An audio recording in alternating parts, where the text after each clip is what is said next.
Ulun kisah saboh riwayat, kisah barodat di Aceh Raya.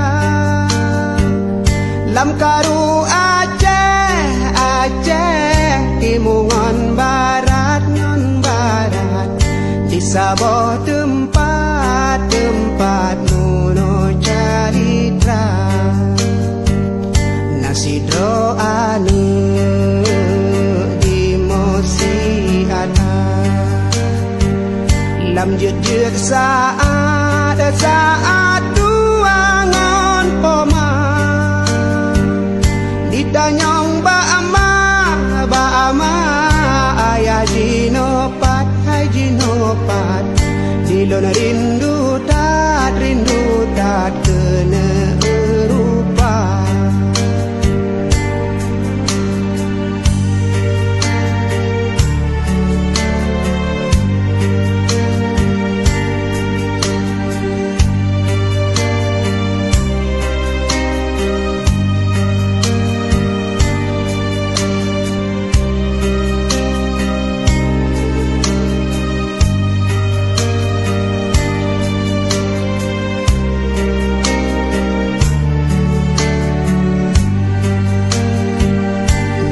Tong hudip mepat alamat, ulun jak sedot awat keraya.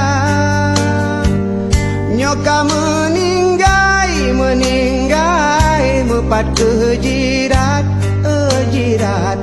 ulun jak siat lun baca doa. Di poma dan di ayah, lun jatuh ngupah lun bibu gata. Kanasib gedanyo kenda ba Allah, hadapi susah tetap lun sabar.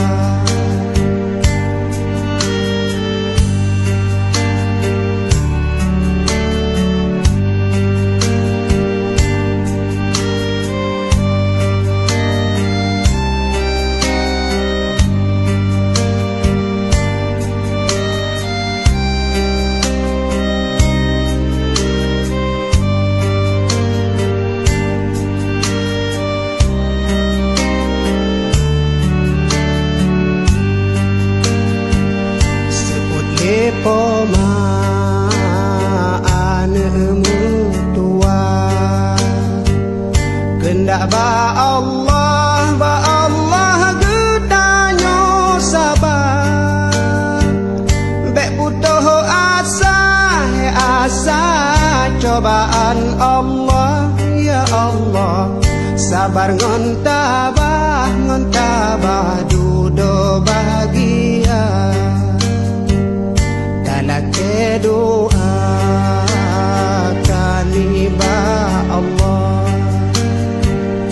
ube musibah beletro dekat. Aceh beaman belero darah seramo Mekah bukong agama.